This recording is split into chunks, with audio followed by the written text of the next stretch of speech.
Five. So we are Ah, now live. oh my Actually, let's see god. here. If I do it, so if I do share screen. So Hmm. what I'm going to try doing is, let's see here. If we go to specific window, entire screen. No, don't want to really do that.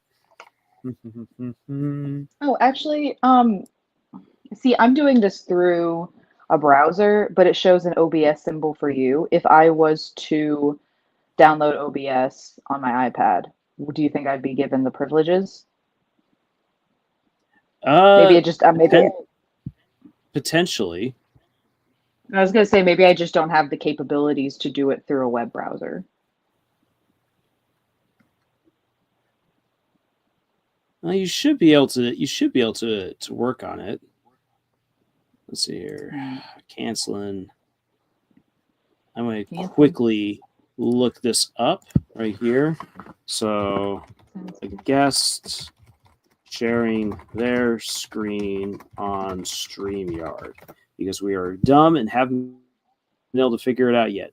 In the studio, click present, then the share screen at the bottom. Your guests have this option as well. So it says that you should have the present tab showing up for you.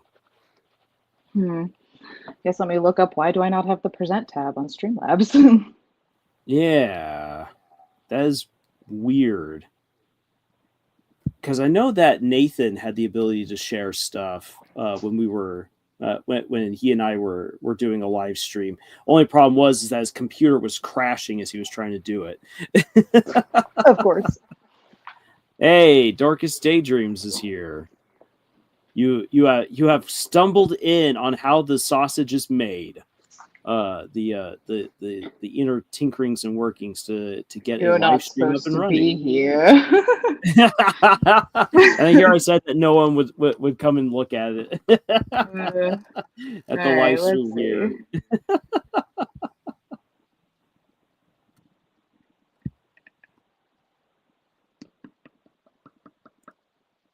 If you only see the editor button. Ah, my stupid ice pack keeps dropping. I hit my knee into a refrigerator at work today so hard that my vision Oh, started going, and then I started feeling nauseous. Like I hit oh a nerve in no. the soft spot of my knee so hard. I was like, oh, here I go. Oh, Say I'm sorry to hear that. so you have abilities.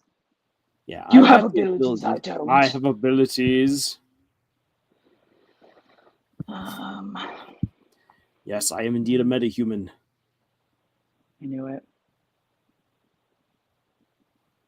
That's so weird. Yeah, why are I you really missing? am wondering if I don't it's if it's because I'm doing it through a web browser instead of through through Through Google? through OBS. Yeah, I'm on Safari. Maybe I should be on That Google I Chrome. I don't. Okay, maybe that's the difference. But I run the live streams for the harem off of Firefox, Oh wait, and are you on a that's not a computer? problem. Yeah, I'm on a computer. Okay. If you're not seeing the present tab in StreamYard, you might be trying to access it from a mobile device which doesn't support screen sharing. What? Oh, You can use a computer and software to screen share from an i. Well, what can I use? do you happen to have a connecting cable? That that would allow you to hook up your iPad to your computer. I don't have a connecting cable, but I might be able to screen mirror. Okay. So let me try screen mirroring. And then if I just log into it from my computer, maybe we can do it that way. Hold on here. I gotta pull up a clip from uh I gotta pull up a clip from the Grinch.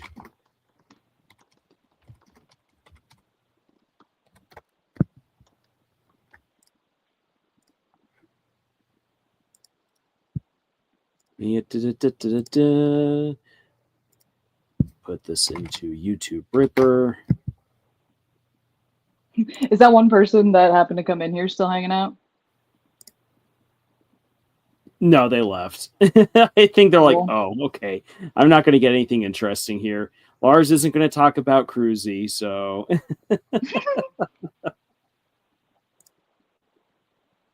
And what's the point? What's even the point? Yeah, what's even the point?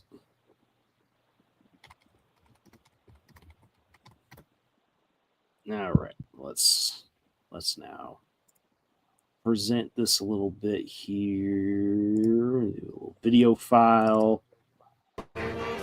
You know, if you ask the who's who of Ow.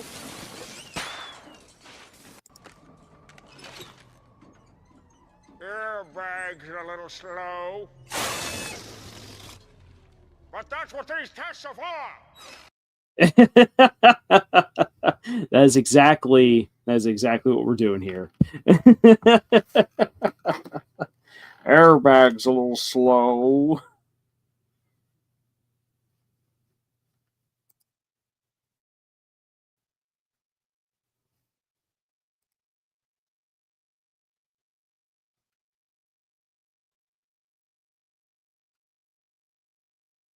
But that is what these tests are for. Can you still hear me? Yeah, I can hear you just fine.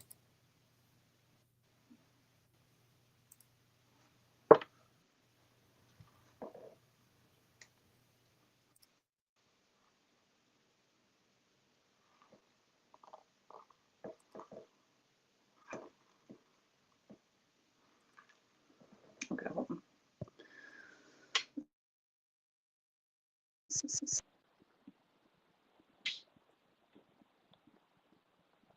Why can't I hear anything anymore? Can you hear me? Can you hear me?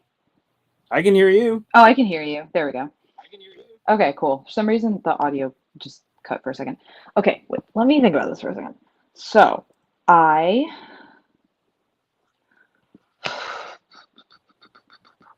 need to mirror my screen from my iPad to my computer, but I can't draw on my computer, which is what you guys will be seeing. I need to hold on. Hold on. Let me just see if there's a way to just make it work without screen mirroring. All right. You can use a computer software to screen share, but I want to, okay.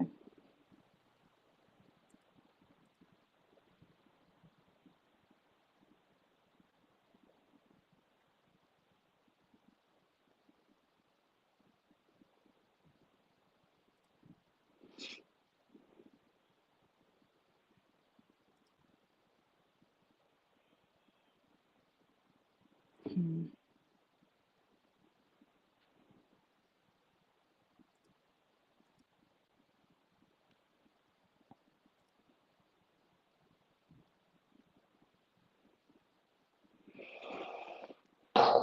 Okay, so what I'm thinking, because I don't have, the only thing is, okay, I could pull up StreamYard on my big Wacom tablet.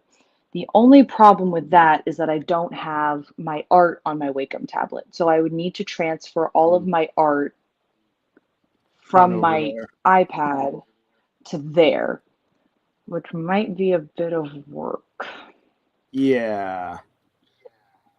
Trying to think of an alternative because I need to be, the whole point is that I'm able to share what I'm drawing. Mm-hmm. Let me see if there's any workarounds.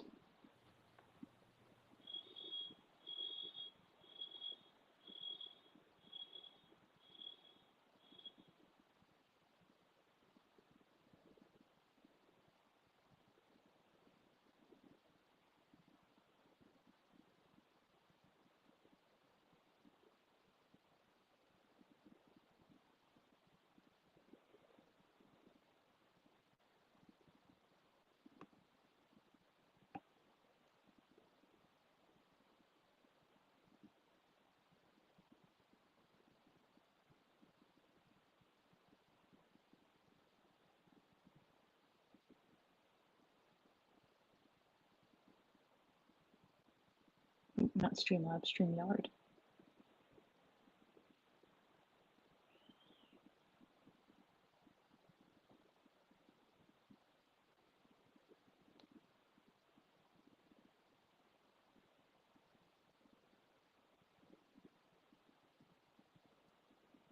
That seems hella convoluted, but maybe. One thing suggested, connect your device to your computer with a lightning cable, then open QuickTime Player, select your iPhone as the camera, and then open StreamYard Studio, click share, then share screen. That hurts my brain. Okay, so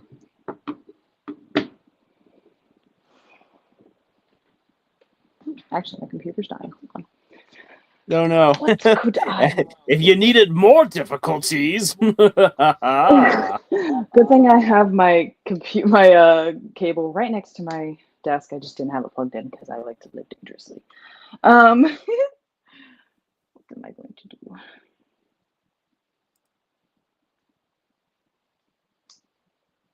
QuickTime Player, select your. Okay.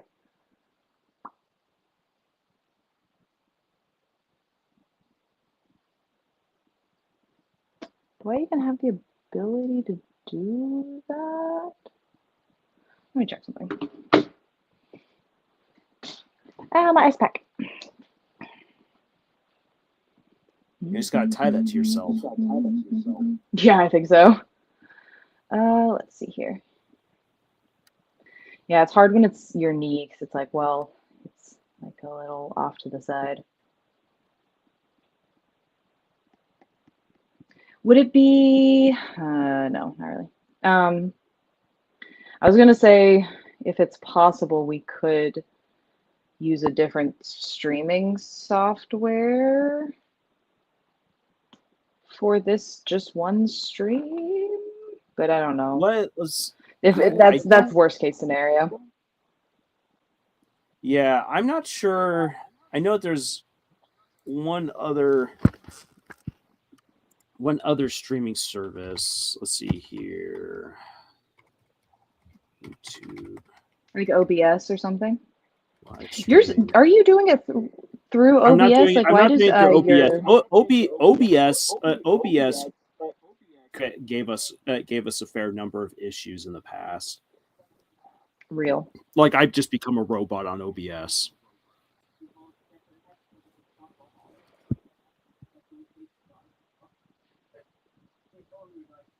Let's see here. There's Streamlabs. Streamlabs is another one that people have talked about being good.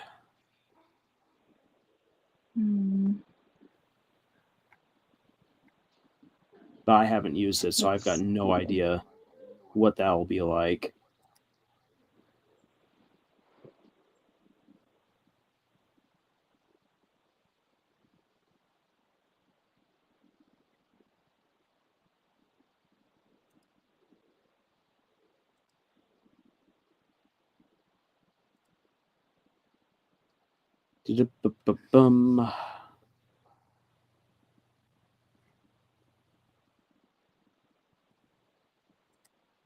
Okay. Okay, wait. Okay. I think I might have got it.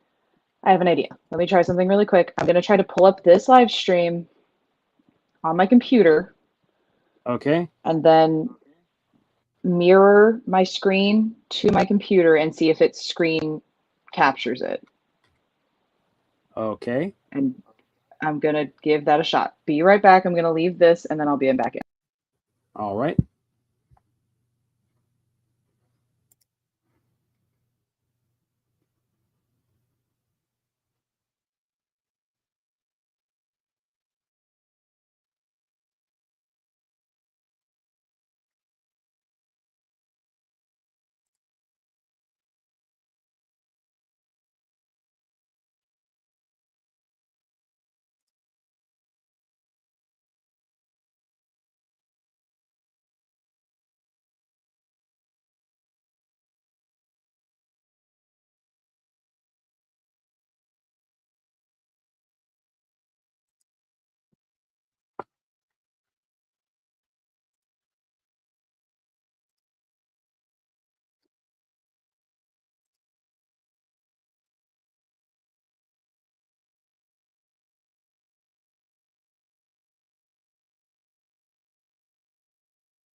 All Hello? right, you are back on.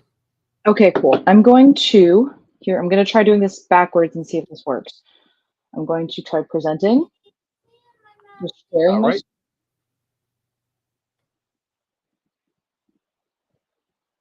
all right. Share screen.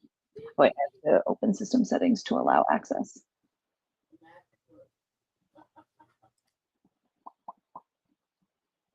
Did I do it?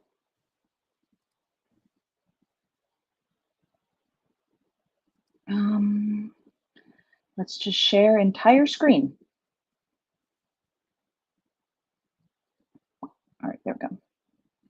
Oh, wait, no, I don't want to use the password. No, I use my thumb. Oh, I have to quit and reopen Chrome. I'll be right back. Sorry. Okay. So it goes.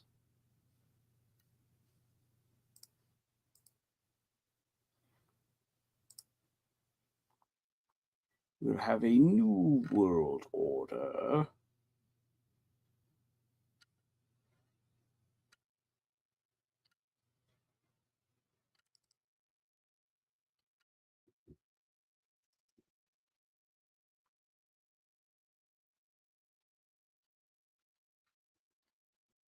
Ba-da-ba-ba-bum. Hello, I'm back. Hello. Okay, Awesome. now I'm going to try this again. I'm going All to right. share my screen. Sharing screen, entire screen, entire screen. Sharing. Okay. Okay, there we go. Got it. Okay, cool. So that's my computer screen. Let me now try mirroring my screen to my MacBook and see if that works. Hallelujah. Oh, is it working? Yeah, I see it. Oh my God, we did a workaround. Ha, Woohoo! StreamYard. Yeah, yay! Let's write You that thought that down we so that couldn't way. do Let's it. write that down so that way we don't forget this tomorrow. So real. Got a sticky note. Let's go. Okay. Oh my gosh. I just wrote ho to screen record. Ho screen record.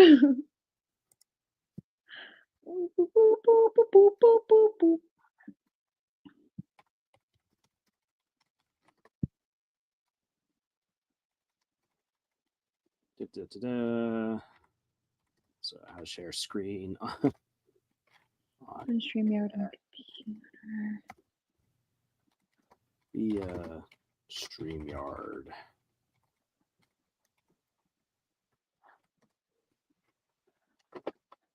First, we turn it on. If we have to write down that step, there might not be any hope. There might not be any hope for us. we might be too far gone. Yeah.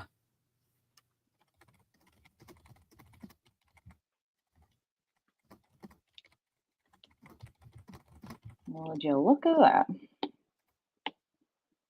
Ha ha ha ha ha ha.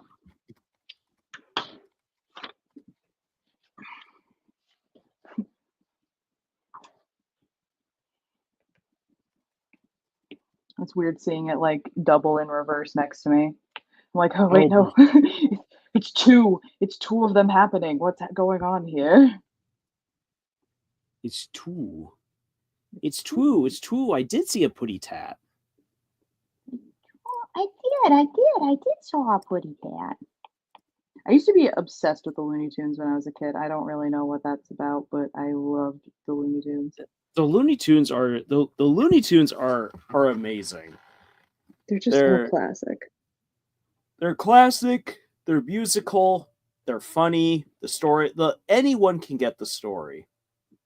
Exactly. And you know what? I think, and just as a quick aside, I think that's one thing that too many writers, especially in Hollywood, have kind of lost focus of is that if you want to reach a whole lot of people, just make the story more accessible. And sometimes you make the story more accessible by not necessarily trying to find, well, I will have a variation of every known stereotype on Earth inside my story. No, just you make it accessible through its simplicity, through through characters that people can connect with, and keep it simple. Stupid. Keep the story simple. Like you can make more advanced and complex stories available to wider audiences, but you connect. But that just takes more work and definitely a greater focus on keep the characters simple. Don't get weird.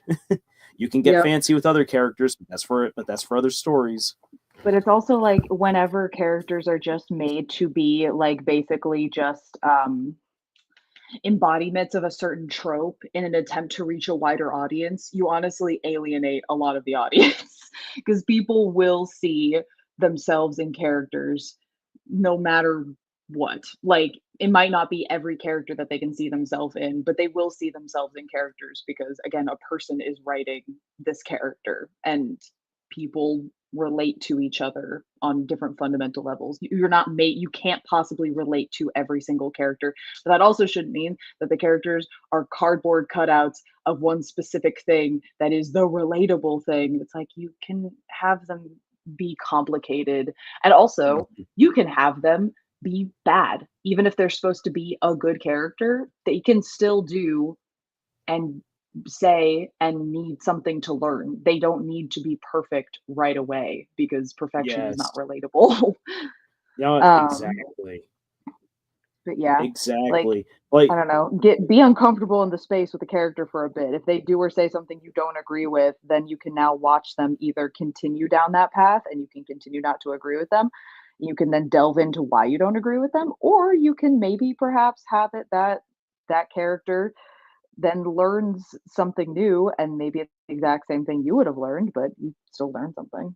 I don't know. mhm. I don't know. It goes into that idea that like a lot of media literacy is just dying off a It lot. is. Like It, where they just sort of tell you what it is that you're supposed to learn and what it is you're supposed to take away from this. And it's like, no, no, no, let me figure that out. If I don't understand, I'll think about it. And if I'm not thinking about it, then the story wasn't for me. That's okay. Like yeah. not everyone has to get it. I oh my gosh, I have I mean, uh, there's a, for instance, there's a difference between like in the 80s where in the 90s where it was like, no, there must be a reason, like there must be some moral lesson for the kids to take away Yeah. from this cartoon. Which the thing is that like even for like He-Man, where it's like, okay, let's go beat up Skeletor, and like they go to beat up Yeah. Skeletor, and then they're all like, And then they hey beat up kids, Skeletor. and then like they give like some just like random little life lesson, which Yeah. is barely applicable to the episode. It's like Yep. it's like, okay, that's funny to see because it's very clear that the episode was not about that or like barely touched on that. They were just telling a Yeah. fun action story. And and I've got nothing wrong. I actually really have nothing wrong. I find nothing wrong with like with like entertainment for kids shoehorning in at some point like the life lesson that's like, hey kids, we want you to take this take this But little if lesson away but from if this that is episode. in the like adult, like the very professionally made like Marvel movie that is like, and this is what you were supposed to learn from this, guys, the audience. It's like, Yeah, why are you treating me like I'm a child and I cannot figure out the things I'm supposed to learn and feel? And why are you also not letting me take away my own things from it that maybe you didn't intend? Like, exactly. The I don't know. what really ticked me off when watching Falcon and the Winter Soldier was that you had like the speech at the end, like, you got to do better, Senator. Okay, but how do you do better? What do you do better Yeah. in? That was actually Like, never what do you mean addressed. It do was just better? like a, hey, Yeah. you know that something wrong. And like me, I'm watching this and I was like, the new Captain America has literally done nothing wrong except for like the one time that he broke international law by getting To do revenge the on right the thing. who killed his buddy. But Yeah. no one would ever really hold that against him because these people are terrorists, and all he Yeah. has to say is that he killed the guy in the line of duty, and no one would bat an eye. Like, Yeah, is they've that let him kill and plenty of other people, like, yeah, and for the same exact reason. Why was it just that when he decided to go do it that it was bad? Like, I don't know. yeah, exactly. And so like me watching the Character. show, it was funny because like the showrunners were like were trying to present a message that, in my opinion, had absolutely nothing to do with the show. Like, as I was watching the show, and as I was watching the show, I'm like, what I'm seeing right here is I'm seeing the very clear like struggle of we want to be a moral force, but we're fighting against the absolute worst of humanity. Like where do you draw the line about what's okay and what isn't? And like Hmm. that is a really neat and dark and relatable topic, especially for America with the war on terror and everything. And if they had let that Yep. stand, like maybe like have Falcon rather than be like, you got to do better, have it be like, no, like it's like these people are worthy of death, but we are not judge, jury, and executioner. Or we're the Yeah, lawman exactly. that puts a stop to all of this and brings them in. If Falcon had delivered that message instead to the new Captain America, the show would have been redeemed of the stupidity at the end, because all of the action fell in line with a different topic. And any viewer could be all like, well, I agree, or I could be like, no, I disagree, like he's got to kill more Yeah. terrorists, or like, no, you don't kill the terrorists, because then you perpetuate the cycle of violence, and you can have a good Yeah, it's like discussion between it viewers.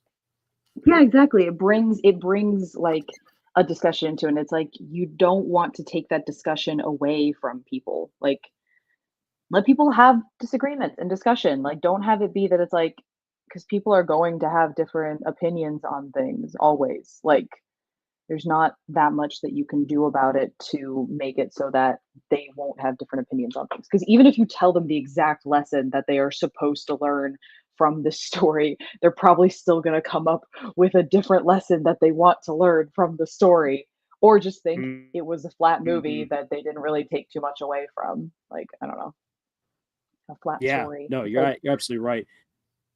let people. And the thing is that sometimes people are going to take away a lesson from the thing that you don't want them to, and that's okay. Like, that's Yeah. just the reality. You put your art out into the world, and like it or not, shitty people are going to consume your story, and they Oh, may yeah. agree with your villain. They may agree with the bad thing that you think is really bad. They might not think is bad at all, or actually would prefer if that bad thing did happen. It super Mhm. depends on the person, and it's like you don't really have control over that. What you have control over is what your story means to you, and you are Mhm. putting that into the world. Like, Yeah. it's the shitty reality, but it's like you kind of just have to let it roll. I mean, and you see that with I mean, a huge example of that obviously is like the Harry Potter series. The Harry Potter series means a lot to like the LGBTQ plus community. It did anyway. And it was like the creator is pretty homophobic, transphobic, has said and done some pretty horrible things. And she at no point probably intended any of her story to have the message that connected to a lot of queer youths, but it absolutely did. And a lot of queer youths took away a lot of that stuff from it. But she kind of doubled down and was like, that's not what the story's about. That's not what this is. Is like what you're saying is evil and bad. And it's like, well, your story meant something to a lot of people in a good way that you didn't intend. And instead of rolling with that and being like, what a great impact I've had on a lot of people that an audience I didn't intend to reach, you doubled down and was like, actually, no, I hate this audience that it reached. And now I just want them all to go away from me. Get away. It's like, well, you didn't really have Well, the control fact over that. Like, the fascinating thing about that whole topic is that I remember when the last book dropped, and then she's mhm. like, by the way, Dumbledore's gay, and people are like, where's that in the books? No, He was like, she like was where trying to. and Oh so yeah, sorry. and so it was interesting. It was interesting because there were a lot of fans who went ballistic. Like I remember the rage, and she was like, deal with it. Dumbledore's gay. I'm the creator, and I can say that. And when people are well, where, what are you saying? And then when they asked where's the evidence, and she's like, didn't you see the subtext? He and Grindelwald were having a gay romance, and then people are all like, how dare you make the gays evil? And she's like, hey, Dumbledore's a really great guy. Grindelwald wasn't. And as the dust settled over that, after that bombshell, that is then when, at least to my recollection as a Harry Potter fan, that's when a whole lot more people from the LGBTQ plus community really came on in. They're all like, J.K. Rowling has given us a spot at the table. Dumbledore's gay, and that's awesome because Dumbledore is one of the coolest characters in the entire franchise. Dumbledore did nothing wrong, even though Harry is all like, Dumbledore, you screwed up. When you reread the books, you're like, Dumbledore did nothing wrong. Dumbledore was doing his absolute best to help out Harry in a very hard situation. Because as he said, I wanted you to be a normal person. You're not just a pig to be slaughtered in a ritual to kill Voldemort. You're a person. And and that coming then from a gay character, for instance, makes that message then resound in a neat way because of how much people in the LGBTQ plus community feel othered. And it's like, you're not just something or someone else that people can reject. You are a person.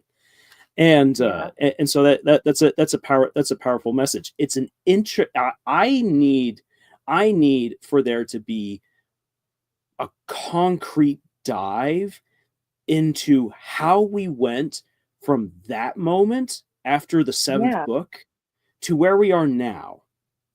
Yes. Because like, you were going to include, and then you just doubled back. I'm going to blame the black mold growing on her walls telling her to say evil things. Yeah. Have you seen all that? Well, it's a really it's a fascinating thing to me, and I don't have the answer. I don't know where the change settles in, and where exactly it was that J.K. Rowling then became an enemy of the community, because I do remember how that reveal about Dumbledore was such a big deal, and how she stuck to it, how she stuck by it. And then all of a sudden it was just like, actually, now I don't like this anymore. And it's like, well, wait, you were, what happened? No, I'm the same way, where I'm like, what happened? Where did you go? What did you do? and again, like I would love to see years. Yeah, I would love to see like some good journalistic research into this. Like, obviously someone's got to talk with her and be all like, okay, then, like, we're gonna have several conversations. Let's have it. Let's dive into this. I want to get your psyche, and then we're going to compare this to what people experienced. We're going to find all the receipts that we possibly can, and we're going to try to figure out what the heck happened. Because I feel like if we can understand where the shift came in on all of this, I think that might be very helpful in helping to bridge some gaps, bridge a divide between communities, to know, like, what was the turning point? Why did it become that way? And how do you help other people keep an open mind? Not do that, but like keep an open mind, remain civil, and show respect. Like, how, like, I think that's where I'm getting now kind of too nebulous in my own thoughts, but I feel like there's a good lesson to be learned there, that it doesn't just have to be something that we look at and we're like, J.K. Rowling, you horrible person, you. Yeah, just like, What happened? Why did you switch it up so hard? Yeah. But yeah. Anyway, that was I don't know how we got on that, but I don't know how we got there either. We just did. I think we were talking about media literacy or whatever. I was gonna say I am very impressed with how you're able to just talk and draw, because I can definitely not talk and write. No, Nor I can I don't I talk and can't talk draw. and write either. I can talk and draw for the most part. Sometimes I start sort of losing it, which is why I wrote down a lot of my stuff. Mhm. Um, so that when I do get into this, and when I start trailing off, I can be like, "What was I talking about? Oh yeah, here I am." Yep. Say This I my love little that. guy here. Um, but yeah. The attractiveness factor. I am so looking forward to that part of the conversation, because Yeah, I feel I like wanted to that's lead it right off with oh, sorry, continue. I was just gonna say I feel like this I feel like this is going to be one of those things that can really help people to start drawing out that character that they just, like I said, Mhm. like they can't envision their character for whatever reason. And I feel like this is one of those things that might help pull that on out and help them to visualize who their characters are. Yeah, and I can I also have my this is all my little Dark Age art pulled up here. I have so much stuff that I've just never posted. It's unfortunate. But it's behind the scenes. So the character Dolly used to be this character, the one on the left with the blind eye. Was Okay. just a foil for Seamus here to have like they basically were just the partner. That was all there was to this character. There was very little intrigue into this person. And then when I started trying to explore more of a character I found attractive to me, because it wasn't that this character was physically unattractive to me. That was actually just about all I put into this character was I wanted to draw someone who was like very physically intriguing to me, where I was just like sort of gender ambiguous, sort of like very muscular, like tall, all these things. But then I was realizing that I was like, you don't really have anything to you other than I like how you look. I don't relate Hmm. to you, and I have a hard time understanding what it is I want to do with you as a character. And that's when I started redrawing the character again after I had done the idea of like, let's Ooh. try to create a character that has a personality that I relate to. Because as much as I do to some effect relate to, where's my little character sheet? As much as I do to some effect relate to all of my characters in some way, shape, or form, I did not, I was doing that thing where I was like, okay, let's have a character that like we're going to have the detective. So we want a character that's very like no nonsense, very serious. The quirks that I put into Dima Fielder were very much a lot of my OCD tendencies, things that have to do with constantly checking time because I have like time blindness. I'm not really able to keep track of a lot of that stuff. So I like the idea of a character who, because they are an undead automaton character, that they are out of time, that they are displaced in their time. So I liked the idea that I was like, okay, we'll have you be quite obsessed with time. And I put that little thing, that little detail. They always have the pocket watch, so I was checking it. Um, like a lot of these characters, Seamus very much embodies a lot of my autistic traits of the like he is a basically a demon possessing a corpse. So every facial expression that he makes has to be manually set, and he has to very much observe how it is that living and human beings act so that he can understand that.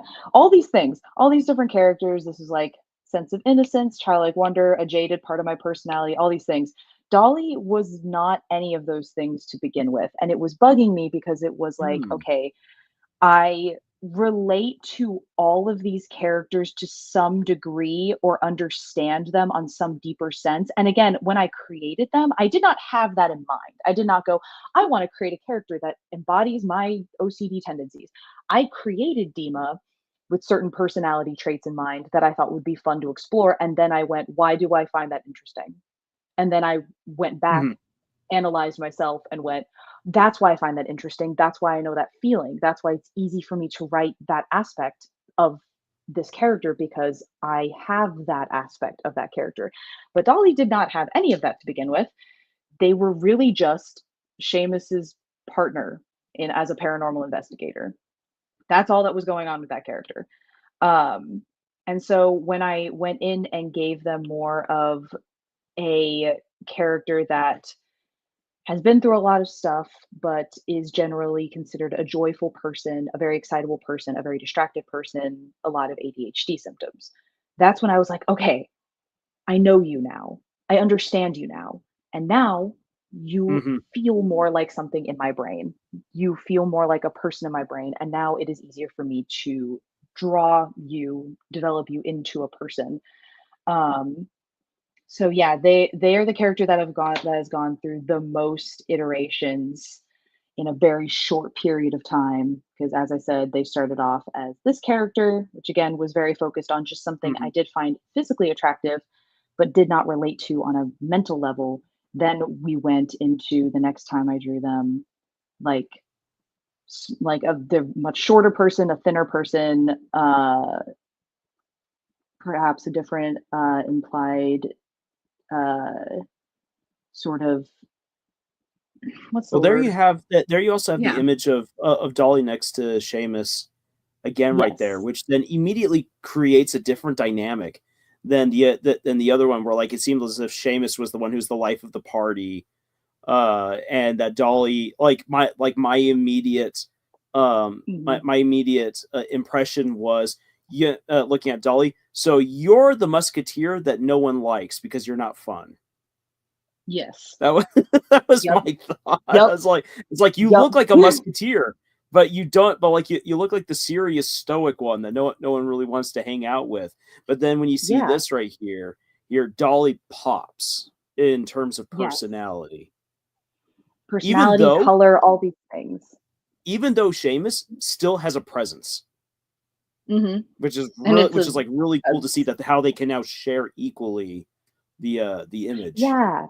Now they can share the stage because now Dolly is the personality and that's Seamus.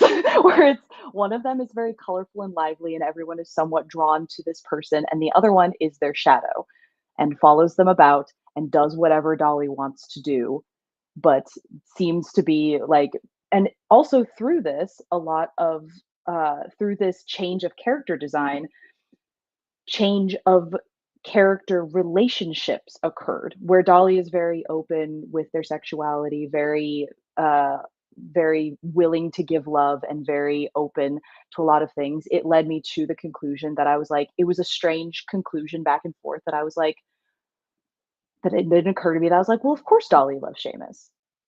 And then I thought about that and I was like, oh, of course Dolly loves Seamus, but they love everybody.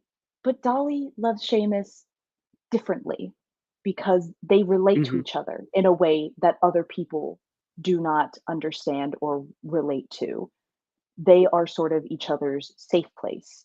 And that is a different kind of love than even just a like romantic or sexual love. And I was Hmm. like, that changed their whole character personality. And obviously, I have even more of that. Then I went about redesigning their outfit because for a while, I was designing it under the impression of okay, now that I have put myself into this character, then I was able to zoom back out again. I began putting this character in more feminine clothing, even though I had decided that they are AMAB. I decided to start drawing them more feminine clothing, something that I personally wouldn't wear. But then I went, no, no, no, this isn't you. Now you relate to this character, but now this character can be its own person and explore its own aspects of its life and be Hmm. its own thing. So that's when the character outfit started changing. And that's when I was able to finally finalize a lot of stuff for Dolly Coppersmith, who they are as a person, the different aspects of personality and expression, and where their character will go eventually as a person, all these different things. But it really started with that I didn't relate to this character even on a simple fundamental level. They were not Mhm. attractive to me. But once I made this character attractive to me, related to me in some way where I could see where they came from in my brain, then I was able to go, okay, now I understand more of you, but who are you now separate from me? What things are you different like than me? Are like all these different things. But yeah, the Yeah. that'll be my, I guess that will be my oh, this was another Dolly drawing that I did. Um Feel but yeah, good. I the I was gorilla song. Feel good. I was gonna say, as you were explaining your process with Dolly, that like, and this, like what you're saying, everything you're saying right there, I hope that this resonates with, if you want to share this, share Yeah. this journey. I hope that resonates with other people, because it has been with me.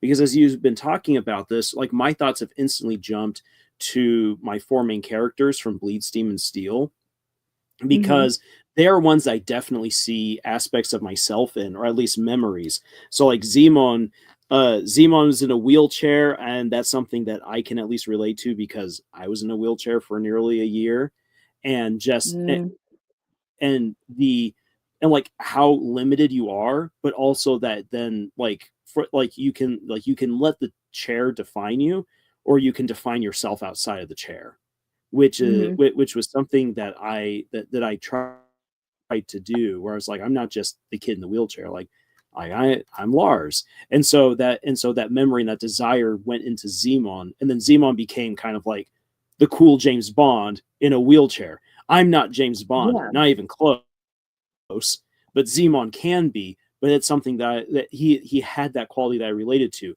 Asuka, who is very close to her family. Family is so important, and for me, my family is very important. So even though Asuka is basically a Japanese-esque girl warrior who has a giant steam-powered mech suit, she and I share that commonality of family. Asuka is completely different Exactly. from me, but I can still relate to Asuka, to General Wesley Arthur, a man who is laboring under incredible guilt. The guy is absolutely Mhm. awesome, but like for me, I'm like, I know what it's like to feel, to feel guilty. I know what it's like. I know it's like to feel. I know it's like to present one face to everyone else while hiding what you're feeling, or how you believe yourself to be deep down. And so I could Exactly. impose that on him, but he ends up being his own character. Lagertha, who's a person who's all like, I don't really have any faith, but then suddenly in discovering something to believe in. And it's like, that's very much like me as a teenager. For a time, I was like, I don't really. It's like, I don't really believe. Like, I do stuff, but I just don't Mhm. believe. And then having a moment where I did believe, and I'm like, that's neat, because because so many characters are written as like super religious, and then they become atheist, or they decide to go Mhm. against whatever they've been taught. What if you took a character who's like is like, I don't believe any of this, and then suddenly has a reason to believe it? And I Mhm. find that to be really interesting. Is like, hey, that's kind of like my experience right there, and it goes against the grain. Yeah, And then she becomes her own exactly. character, because I'm not an 8.5 foot tall Scandinavian woman. Yeah, exactly. No, it's this zooming in and then zooming out aspect. And you do that, obviously you do that with your actual plot. You have a big idea, you zoom in on the people that exist in this idea and what they do in it, then you zoom back out to the big plot and what it is that their actions affect in the story, and then you go back in again. But each character is their own story in and of itself, so you have to create a character, zoom in, zoom out, zoom in, zoom out. If you just focus only on the micro or just the macro, it's not going to be well rounded. You have to go without and within, back and forth, over and over again until it is something that feels whole to you. And wherever that is that stops is dependent on every person. But yeah, that was my big process with Dolly, because they have been the biggest sort of rework character over and over again. Because I don't know, like I was saying, I feel like all these other characters kind of just came into existence sort of easily. Um, Believe it or not, even though I like to Dima and Anya were actually the first two characters that I created for my story, and they were the first drawings I did in this story. They were like the face of Little Dark Age, where I just found a pose reference that I really liked, and a reference for a character I really liked on Pinterest that my brother Evan had sent me, and then uh, I found, and I just sort of drew this idea over it, and then went, oh wait, I really like this, maybe we can do some other things. And that's when I started adding the idea of like, okay, I liked the idea of a character struggling with like uh changing circumstances, very feeling like their life is like changed permanently, like they can't adapt to it. So then I started working on Cedar, Jacob Cedar, and he's sort of my like character that represents a lot of my like pessimism or feelings of fear or like despair over change or uncertainty for the future, not knowing where I like belong in it kind of thing, as a 40-year-old depressed Birdman, because why not? But then it like Mhm. it just kept going, and really, and then after that I liked the idea of a character struggling with a lot of internal conflict and this idea of eternal hopelessness and just trying to find meaning in that. And that's sort of where Seamus came about, where he's this disembodied demonic entity that has to exist within corpses of people and consume blood, very vampiric, to maintain the form. And that's sort of where he came about. And then I just went, I want a character that hangs out with Seamus. He needs a partner. And so I just came up with a character. And then I was like, cool, I have a 5-man band, we're good.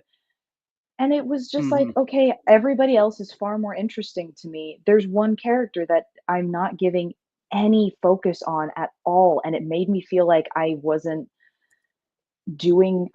wasting potential in a character that I was like, I could very much have this character be someone that I like and focus on and enjoy. And instead I spent a lot of time working on every other character except for Dolly, who at the time had a totally different name too. Um, all these things, I was just like, and now Dolly is actually one of the characters that I relate to the most.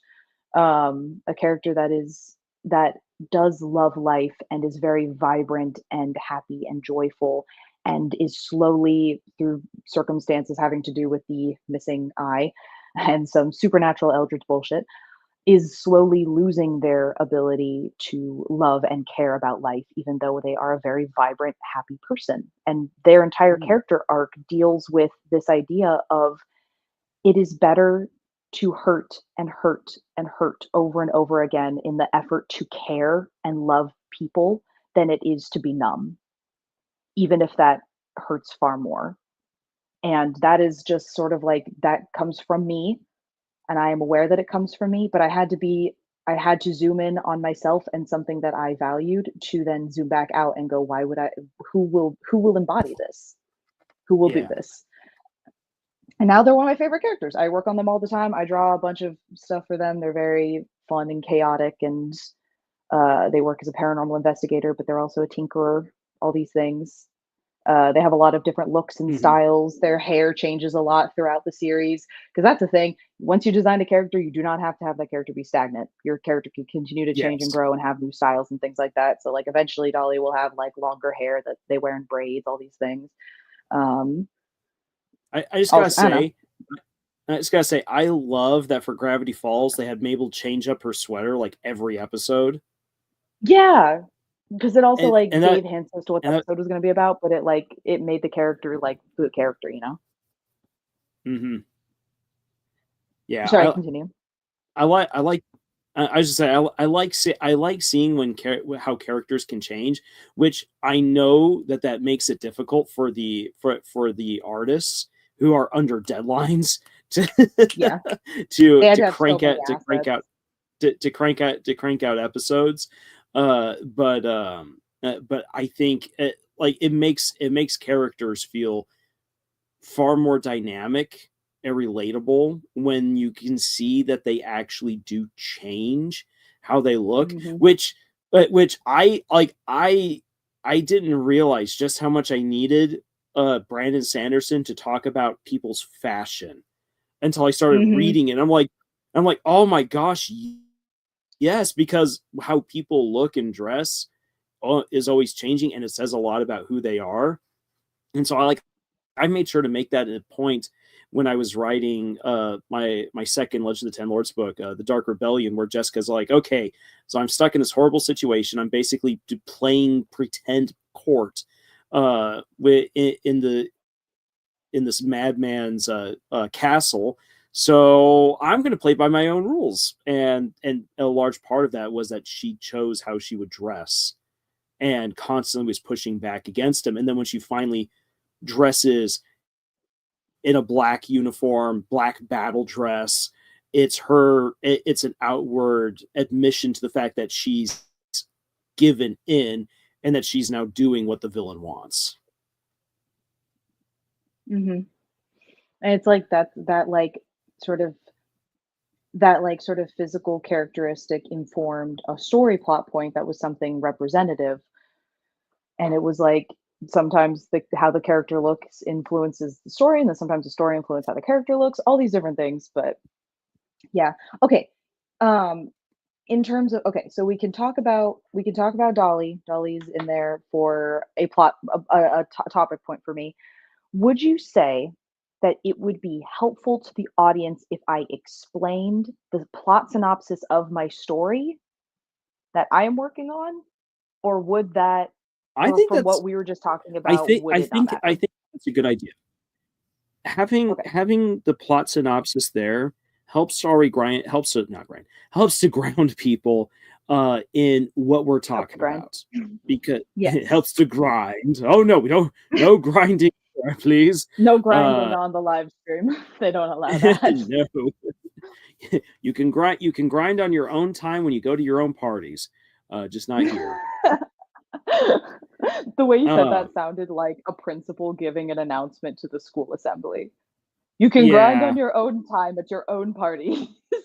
Not here. Not Oh at my prom. gosh, I would become principal just to say that and then quit afterwards. Be like, okay, I said my piece. Goodbye. Goodbye. Uh, no, but having the plot synopsis will really help people to understand. Um, I think will help. Well, for one thing, it will for the writers that are listening on in. This will make it seem way more legit. This is not just some character getting thrown at them, and it will then help Mhm, make sense of what we're talking about, of what they're seeing. mhm. So it's not just character this, character that. I'm going to talk about this thing that you have no idea about. Yes. All right, cool. Um, One thing to keep in mind as we do the live stream. So there will be mhm, people who are going to be commenting. We haven't done, even though we can enable it, we haven't done um, super chats. So we just read through what the comments are at times, and then we will mhm. highlight like some big comments, or if people have questions, we'll try to answer those questions as we go. I definitely don't want to break up the flow of whatever you want, whatever you're going to talk about. Oh, no, And I I wanna guarantee, leave room for questions. yeah, and I guarantee that Nathan and Camille and Scott will also have their own input as we go as we go along. But like there will be times where like, okay, I'll try to say I think that we should address some of these questions that came up as a result of all of us talking, and bring that up to just revisit that before we then carry on, which I know can sometimes derail some really cool trains of thought, but otherwise Yeah. then we lose the audience participation. It actually might be useful if I just have my, Instagram maybe pulled up, my, like, page or whatever. Sorry for whatever is about to be on there. I don't have control of that. Um, it's actually taking a second. Who knows what There shall we go. arrive? If you want for the first portion of it just to be like, "Hey, this is the kinda art I do. Here's my credentials." I can just be like, "Look, art." Ta-da. Yeah, Um, why not? that might be useful if it is desired. Um, anyway, Yeah. I could just have that ready to go as well. Just be like, "Hey, here's my stuff." I guess I can. I don't. I was gonna initially. Why does my pen keep doing this? I know that my pen has charge. Yeah, for some reason it kept like not working. Okay, so on one hand, I was planning on like things like this. I was planning on literally just drawing beforehand, but it actually might keep more attention if I like draw this during the stream while I'm Mhm. talking, because then people can be like, "Oh, look, they're drawing while they're talking." Yeah. Anyway, No, just I that I, thought. I like that idea. Um, so yeah, basically I was gonna go through my talking points for a while. Okay, so I guess I can, okay, the order of operations. I should talk about the creating a character thing, which was the attractiveness factor, the thing that draws you to your own character, makes you want to write them, makes you want Hmm. them to exist, all these things. Um, should Because that seemed to be the natural flow of things, should I then go into okay, should I then go into talking about my redesign work with Dolly? And where in there should I put my own plot synopsis of Little Dark Age? I would Should I say do that like so what I would do what I would do like as we're talking about the attractiveness factor, say like there's a character. I would say there's a character that I really want to share with you guys who's from one of my own stories. So let me quickly introduce the story, and then I'm going to introduce you guys to this character, and then okay, go from there. okay, sounds good. So yeah, I'll just have my plot synopsis for Little Dark Age pulled up because I've had that written out forever. So that because this comes up a lot where I go, oh yeah, I have a story, and then the person goes, oh okay, what's your story about? And I go, okay, hold on. And so I just at this point have my plot synopsis written out so that I can just say it. Um, but yeah, anyway, then I can talk about Dolly, just explain this is a character that is a paranormal investigator for the New London Police Department, and they're the character that has gone through the most reworking in all of this. And I can give some brief explanations. I guess I can kind of just do it like how I was just talking digestible, or was that rambling? No, that was really good. That I don't think that you got too vague, and nor do I think that you just pontificated blah blah blah blah blah blah blah blah blah. Like I was engaged, I was Okay. listening, I was learning, and Okay. that's coming from the dude that's been writing and whatnot for 9 years. So I'm like, oh, this is cool. So if I'm finding it engaging, I'm hoping that our audience will find it engaging. And if they Okay, don't, cool. then I mean that's kind of them, and it will be a little bit more different, just because we will have the others here who will probably also Yeah. be asking more questions. So Yeah, absolutely. The and more the the and merrier. And also, I actually do note this at the beginning of my little introductions of who I am, that I I actually say this. It was funny that you just said that. I was like, if they don't find it interesting, they don't have to. The thing that I actually said in here is that I preface it with saying that I'm a big believer that advice is an opinion. That's something that works for me, that I think is great for character design, may not be your opinion and may not work for you. So basically, just the idea of like, if what I'm saying makes sense, then please take it, roll with it. If it is not making sense, then that is okay too. There is a workflow for everybody. What How my workflow works and how my brain works does not have to work for everybody. I'm a big believer in that. Like if something doesn't make sense to me, then I'm like, this isn't probably for my brain then. Like, that kind of yeah, thing. well, Mm, and yeah. again, just because we will have more people and there will be that interaction, that always keeps things fresh. Because there are people who are like, I am not that interested in this particular topic, but then getting it, but like feeling the charisma of multiple people going back and forth, sharing experiences, talking, asking unexpected questions, hearing unexpected responses, that helps keep people engaged as well. So, like it's good. So like it is good to bring up like, hey, if you don't necessarily find this all that informative, that's okay. I'm not going to hold it against you, and you Hmm. didn't do anything wrong. It's okay to have that, but then Exactly. the conversation and the content, I think, is what will keep people there. Because there's plenty of things that I've listened to that I don't necessarily agree with, but it was presented and done in such a way where I'm just like, okay, all right, I took something away from that. You gleaned something. Yeah, you got something from it, even if it's something that maybe didn't make sense or wasn't agreed with. It just was like you at least took something away from it. That's like all I, can really hope for. Yeah. So okay. Cool. Anyway, so just wrote that down that's good in there. So we go into, so this is, I guess if we divide this up into about a 3-hour stream, the first hour will probably be centering on the attractiveness factor and everything that has to do with that, including the Little Dark Age synopsis and the Dolly redesign and what that means and the discussion on that. Cool beans, answer questions, cool. Then Yeah. the next thing was maybe how to start drawing your own characters, kind of thing, like resources. If you are a person that is trying to draw your own stuff, basically how I go about doing that and if any of that can be helpful to you. Just some very general, here's some good workflow practices stuff, because I can't just sit here and be like, this is how you draw. Like, Mhm. that would just be a totally different stream. But just present some resources, some practices, which including find references on Pinterest, again, so that you find interesting or uh, attractive in some way.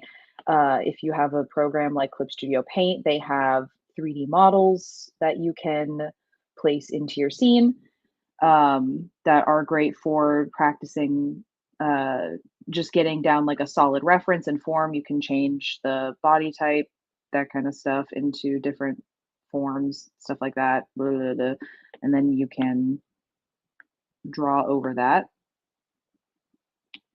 And yeah, all that fun stuff. Because that kind of stuff just takes time. It's not something I can just be like, and then you just do this. Also, a good drawing exercise I was going to touch on had to do with um, something that it's basically an exercise in, and people will gawk at this, absolutely, but an exercise in tracing, Yeah. which is something that people will be like, "Oh, you can't do that." I am not tracing over someone's work and then saying it is my own. That is horrible and evil, and obviously you should not do that. Don't do that, obviously. The point of the Mhm. exercise is that if you like a certain style of art, trace over it and then try to feel what that person is doing to draw, how it is that they make the art that they make and why it looks the way that it does. So then you can then take that over into your own work. So yeah, it's like obviously these are screenshots that were taken from Studio Ghibli movies, and these characters are not mine, they're from Shadow and Bone.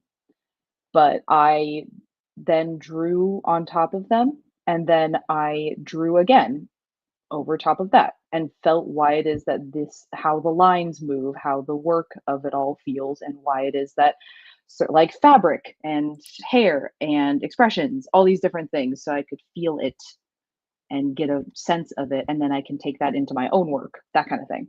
So that's Mhm. some drawing exercises I was going to introduce.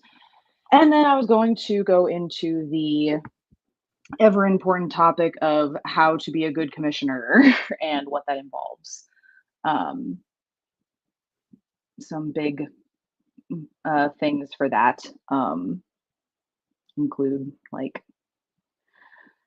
providing references is the main thing, Mhm. and knowing what you want, Yeah. all this different stuff. Yeah. No, Oh, knowing what you did my want. stream And, freeze? Is it not on my end? It looks like it's not mirroring anymore. I still see what's there. Try something there. Try to do something on the screen. Okay. Yeah, it's not doing it. All right, this is a Huh. good practice. Let's see what Yeah. happens. Okay, if I stop mirroring for a second and you just see behind the scenes here, Yep. and then I start mirroring again, Okay. I see now squiggles. you can see it again. Yeah. Okay, there we go. Okay, cool. So if that happens, I'll just stop the mirroring for a second. They can see behind the curtain for a moment if that's okay. Yeah. And then No, they've seen weird stuff before where I've had little meltdowns or I've had problems showing stuff. So you're all good. all right, sounds good. Sounds good.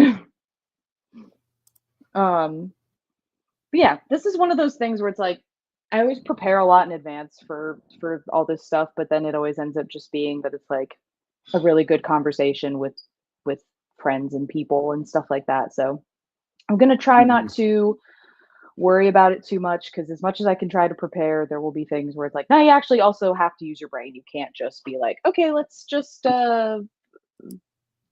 prepare for every possible scenario. That's anxiety and you can't do it. Yeah. It's Yeah, just things impossible. things will happen on live streams here. It's like, oh come on, dang it. But what matters is that you stick it out and you just try to find a solution. If you don't find a solution, you get creative. Heyo. Yeah. Or you just be like, Um, "Ah, we're good to end the stream early." But yeah, for the most part, I'm pretty sure that we're good to go. Does that feel like that'll be enough content? Oh yeah, and then at what point would that be sort of the wrap up end of the stream is let's sketch some characters. Let's try drawing some characters or something like that. And how would that work? yeah, say I think say because we've advertised that some of the people who come with their character ideas might have a chance uh, to to get to see some of their characters sketched out. Like we won't be able to do that many, I think, just because Yeah. of how the conversations are going to go. I expect that we're going to talk quite a bit and everything, which is totally fine. But like maybe if we end up doing like 2 or 3 sketches, which then you can use because we would love to send people your way to do Be commission awesome. art. And I think that following up with the commission art thing, saying, okay, this is what these are some of the ways you should act. This is how you can help to communicate what you want, know what Hmm. you want, and then kind of put that a little bit into practice and just tell people, hey, look, if we don't get around to your characters, doesn't mean that we don't like your characters or anything like that, but you can reach out to Zaza and and see about getting some sketches in their art style and have a little bit of fun with that. Yeah, and like because like if it was just a sketch, I wouldn't even charge very much at all. Like again, as long because I'm also going to be teaching how I Hmm. prefer to have commissions received. um, because again, I was just like thinking about like I don't know because I work with my friend Nate a lot on all his stuff, which I was actually going to ask him if he would. I was going to focus mainly on my own characters because I felt bad being like, okay, well the author of this story isn't here, but here's his characters. But I was going to say if they would like to see the typical character sheet that I make um, and what Mm, that looks like and what go into that. Yeah, here I can probably pull up one of those. yeah, no, I, Sorry if I like there. that. Let's do that. Yeah, hold on a second. There may be some NSFW stuff in this folder because I am commissioned to do that sometimes as well. So sorry for a second. I would not pull that up on stream. But this will just be here for a moment. Uh, Yeah. probably not, but yeah. So this is Mr. E's main character for his story, Broken Cycle. These are some commission All pieces right. that I've done for that. But yeah, a typical character sheet will look like this, where I will give a color scheme, I will give a front facing portrait, and a full body sketch. Uh, and I do this in like a messier term. Here's another character. It's Seiko. Same story. All these are from same commissioner. Um, but yeah, these are a lot of the characters. Where's another good one? We got this guy, got Erebus. Um, Nice. all these characters are from the same story. They have the same sort of uh, not origins or anything like that, but they're all from the same author and stuff like that. So, yeah, these are generally the kinds of commissions that I do is character designs on a very simple level, and then I can do more complex character designs. Once the character sheet is created, I can do something like that. Like if you want your character designed or you just want the character in a cool action pose, something fun like that, Mhm. it is available. Threading the needle between the NSFW work I have in here. I'll make another folder that just doesn't have that in there, but yeah, here's another cool action piece for Erebus. That's cool. I like this one. That was one of my favorite ones I did. And also this one. We got Seiko beating the shit out of Erebus, which is normal for them. It's just yeah, normal for this is normal. they don't like each other. Oh joy. Oh joy. Yeah. Yeah, I can even do like fun little comic panel pieces and stuff like that. But yeah, that can be stuff that I can advertise at the end of the stream or whatever. But yeah, for the most part, I guess. Oh, when the stream starts, will it be? Sorry, I just freaked out my computer. When the stream starts, will it be you presenting the screen, or should it be me presenting my screen, and I can just maybe be, I don't know, sketching or something like that while people sort of file in? Like, how long do you usually wait for people to get in? So it depends. It depends. Like there have been times where I've waited like 15 minutes before really getting onto a topic. Then other times where it's been like, okay, 2-3 minutes have passed, we're good to go. Hey, let's dive on in. So what we can do is as we're getting ready, we can already have your screen being shared, so you can already be doodling before we even press go live, and that would be then the very first thing that anyone sees. That'd be fun. I can do that, and I guess I can have a like welcome to character design. I guess I'll be sketching, and then I can like write out the welcome to character design 101 with Zaza ink. And I can draw my little guy over here. Yay! We get to see the little plague doctor come to life. Coming to life. You can see how I draw it generally or badly.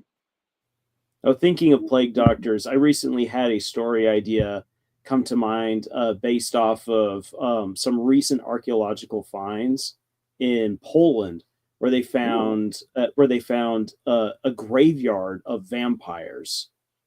Whoa! What? Yeah, so there was a bunch of people who were suspected of being vampires, and so like they had their corpses booby trapped. They were impaled to the ground, or they were chained with special locks, so that way they couldn't escape, or they were beheaded. And like, so for instance, like they found like beheaded children, and they're like, this is not normal. So this has to have been like a vampire thing, and like it was and this is a cool bit of vampire lore that I would actually love to see. Like it's been hinted at in movies, but I don't think it's ever actually been explored, which is that if a vampire is interned in a graveyard without proper precautions taken, the entire graveyard might become infected, and then you have a bunch of like super undead vampires crawling up out of the graves to attack people. That. And so like when I heard this, like, oh my gosh, like this is so cool. And one of the things that I love the little guy. Little guy. The documentary was specifically following these historians and archaeologists as they were trying to discover the identity of a young woman who was whose body was booby trapped. So cool. And not like booby trapped to like attack the people who would try to exhume her, but rather she tried to wake up. There was a sickle blade right at her neck, so if she tried to sit up, she'd be decapitated. Oh, that's so cool and messed up. It is. And so they were trying to figure out who she was, and so like forensics discovered that she very likely had actually some deformities that would have made her look different, made her look other. So it would have made her an immediate target of vampirism. But then they found out, and this is cool because they found someone who did forensic, someone who a historian of fashion So they found a fashion historian Oh. who then had a look at what remained of the girl's burial clothing, and found that this girl was buried with a headdress that had gold and silver woven into the threads, Whoa. like really Why? like advanced stuff. And like my mom was watching, she's like, how did they do this? We never found out how the people figured out how to like fold gold and silver onto individual threads. Wow. But like what they discovered was like this headdress was expensive. And here she is in this rinky-dink backwater Polish town, and they're like, and the headdress had nothing to do with Polish fashion either. So as they looked at it, and then especially when they managed to do some DNA on her, they found out that there's a good chance that she came from Sweden, which that headdress would have come from Sweden. And they're like, oh wait, and then when they did the carbon dating, they found out that her body was interned around the time of the Great Swedish Invasion of Poland. So it's like, okay, then. So not only did this girl look different, but she was part of an invading force. So no wonder people would have thought of her as some like bloodthirsty monster, and then buried her as a vampire whenever and however she did die. So, and that was all super fat. That was all super fascinating, and that gave me this idea of what if you had a story of during this great Swedish invasion of Poland, which didn't yet become the Northern War, but eventually would turn into the Northern War, that you would have like a similar, like just basically take the scenario, and then the village starts becoming overrun by a vampire curse, and the people are trying to figure out what to do about it because they thought that they had already imprisoned all the corpses or properly gotten rid of them, but the dead still keep on rising, which is freaking them out, and so they call for help, and that one of the characters would be someone dressed up as a plague doctor. Or which by this time, like, that's already an outdated form of protection. But like, so like have like, so like, what would it be like to have a character? Yeah, like try to explain, like, so why do you dress that way? Like, that's ancient. And just and be like, well, you see, like, the beak keeps out the miasma. The little glasses allow me to like see the things that the normal eyes cannot see. I can look into the spirit realm, and the coat is extra thick, so vampires can't just simply bite through and attack this person. And so like that way, then they can be like a rather effective vampire hunter and killer. But twist, and I don't mind sharing this little twist, it also becomes a really great way of hiding that the person has at some point been turned into a vampire. Oh, that's so cool. I love that. Story where they're all like this, the vampires just seem ahead of us, and one person's like, we haven't seen so-and-so. No one has ever seen so-and-so's face. What if so-and-so has either been turned into a vampire or has been a vampire all along, and have the plague doctor be a vampire? That's so cool. I love that. I am into that 100%. Like, they have the disease. It keeps the disease out as well as keeps it in. I love that. Yep. And cool. and for the way to like break the curse, so like, of course, they have to kill the main vampire that's been turning everyone, who in the story, the way if I do write this story, that everyone thinks it's the Swedish girl because she's the invader, she's other, and then for it to be revealed that the vampire is actually someone who has been in the town all along.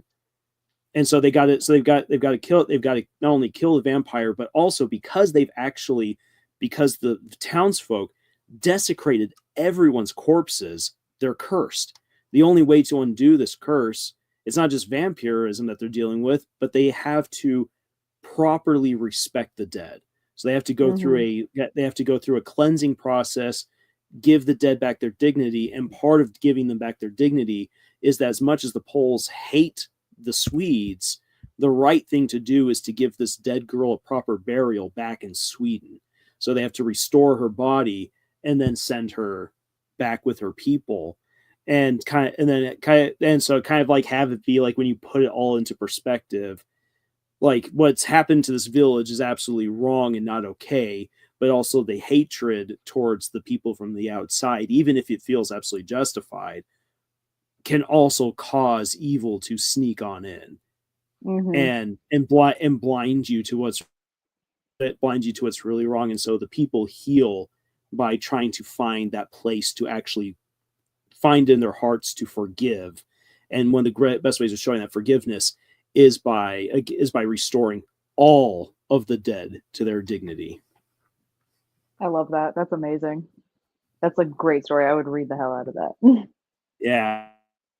So now that's there, I'm like, I do need to sit down and actually write this. This would be fun. I also need to. If I do it the way that I'm envisioning it, it also means I have to learn at least some Polish and Swedish because From that time period too. yeah. So I'm like, yay, research. Okay, well, Woohoo. let's Let's see. go. Let's see how this goes. But it could be a lot of fun to Oh, write this. yeah. So I'm gonna have to sit down at some point and really plan out how this kind of vampire story would work. Yeah, I am deep in the character design, character writing trenches with this one particular character that I'm writing right now because she has a very she is having a very particularly similar problem that Dolly had where I don't relate to her yet and I know that she has to exist, but I don't know who she is outside of why she needs to exist. Where at the moment she's just kind of like the love interest that died kind of character and I'm like you have to have a purpose. You have to have been someone. You have to have because they're like a really important she's like a really important character to Dima and their past and everything that they went through when they were like a person alive in the medieval ages and all these things. And I keep switching who she is and what she becomes and where she comes from. And the thing I know that just has to happen, like we were just saying with like the Swedish and Polish like research, literally all I have to do is just sit down with her and just research her for like a few hours and I'd probably get it. I just need to research some stuff that was going on at the time, some stuff that wasn't going on at the time because I'm not writing an actual historical story. I'm writing a pseudo historical story. Stuff is not Mhm. going to be in the right timeline. Sorry, it's just not. I don't want it to be. Like it's one of those Yeah. things where it's one of those things where it's like, I know that sometimes people have a problem with that, but I'm like, I don't care. Where it's like, there are going to be people of color in this story in a place where maybe historically they weren't, but I'm not Mhm. going to give up diversity for accuracy. I want there to be a diverse amount of people of races and cultures and sexualities and genders that were not considered to have historically been there at the time that they are there. I don't care. And that's why the whole story is written upon the idea that through interference from like the otherworldly entities that time and the timeline of things has been thrown off and that is why this is now a steampunk story that technically used to take place in a world that was ours and it is no longer like it's a totally different world now, totally different timeline, things are going to happen differently because I'm just like I don't want to sacrifice like colorfulness and like different characters and different stories that could be explored that could mean something to modern audiences in favor of it being all completely historically accurate because I don't really that's not really the story I'm telling. That can be for somebody else's story, but I'm telling a pseudo historical steampunk Mhm. alternate earth kind of thing because I am valuing Oh that yeah. more. And it's Well, just like, I don't know. I know that some people sometimes have a problem with that. And I'm like, but why? It makes stories more here's the thing, colorful. especially if you go steampunk, like I feel like Yeah. because steampunk is tapping into that Victorian era adventurism, Mhm. Mhm. and part of that is that the British Empire, because it's normally seen through the eyes of the British, even though the Yeah. French had some semblance of an empire, that it's like, oh, British folk are now experiencing black people actually exist. Indian people are far more interesting and varied than we ever thought. People from Egypt aren't all just black. You have the North Africans who are actually more white than people would be led to just a usually lighter, believe. yeah, just have like Yeah, a lighter skin tone, but are still from Africa. All these things. I was like, I don't know. That's one of those things where it's like, I don't know. There's that weird idea of like, oh, people back in the day didn't travel to other places and do all these other things. And it's like there were people in different places at different times. Like I don't know. The biggest example that I think um, comes up a lot that I remember seeing on a post that was like, people don't think about this very often, but in the late 1800s, early 1900s, there were classical Victorian era British men, African pirates, Japanese samurai, and Southwestern cowboys. And hmm all of these existed at the same exact time in the world. They could all theoretically interact. It is not impossible because they were all around at that same time period. But people don't think about that because they think of it as like if it's in a different part of the world, then it can't have been like then they couldn't have interacted. I'm like, but they were existing at the same time. hmm It's not impossible for them to have interacted. Like, I don't know, Oh yeah, that kind of stuff. and Like, well, and we actually, and here's, and I mean, you can also see, um, in the if you know where to look, you can actually already see these subtle clues of cultures cross pollinating. So, like for instance, a lot of architecture that is considered like American West, especially mhm. when you come to ranches, is actually inspired by Japanese architecture, See, and that totally which makes was sense. I can see which that. was brought over by early Japanese farmers because early Japanese and Chinese farmers already had a presence in the American West. They're just usually forgotten, but they were there and in pretty Mhm. big numbers too. Like, exactly, and, like, I don't know, you were talking about, like, that, people of Indian descent. Dolly is, a Romani individual, that comes from a specific, um, uh, subculture of Romani of the Kalderash people, um, and though it is important for certain aspects of their backstory and stuff that happens, and actually one of the reasons that they, have the condition of the one blind eye and the nice bullet hole in the side of their head. It's one of those things where it's like Hmm. that's one of those things where it's like a lot of people have ignored Romani people in terms of history, their impact, like the prejudices that they face today and that they have faced in the past. All these things, like people still use the term, and I don't know if you know this, and I'm only saying it because I'm trying to say to not say it, but a lot of people still use the term gypsy to refer to Romani people, and that is actually considered a slur by Romani people, and it is actually considered a slur in Europe. It's not considered a slur in America, but Romani hmm people have said over and over again that is a slur that comes from people thinking we come from Egypt and they call us gyps or gypsies. That we do not want to hmm be called that. That is highly offensive to us. Don't call us that. And a lot of people use that term. It's like a pretty normal term, especially in America, of referring to like a person that travels, of what all these things. It's like that it's one of those things where it's like not knowing the history like is very unfortunate because there is a very large percentage population of Romani people all around the world that and they hear that term used to call them and they're like, actually that's super offensive to us. We don't want to be called that, thanks. And nobody seems to care or hear them. And it's I don't know. One of those things where it's like I don't know. I follow several people that are Romani descent on different platforms and stuff like that, just sort of getting an idea for the culture. Because if I'm putting a character that is Romani in the culture in my story, I don't want to do it wrong and all these other things. But yeah, um, that's another thing where I'm like, I don't want it to. And actually, technically, Romani people have been everywhere for a long time, so they're actually the most.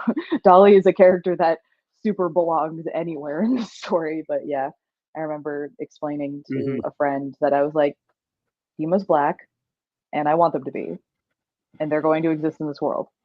I don't care that maybe this person would not have been where I'm saying they are in the time period I'm saying they are. I say they are there. Yeah, I want them. This is yeah.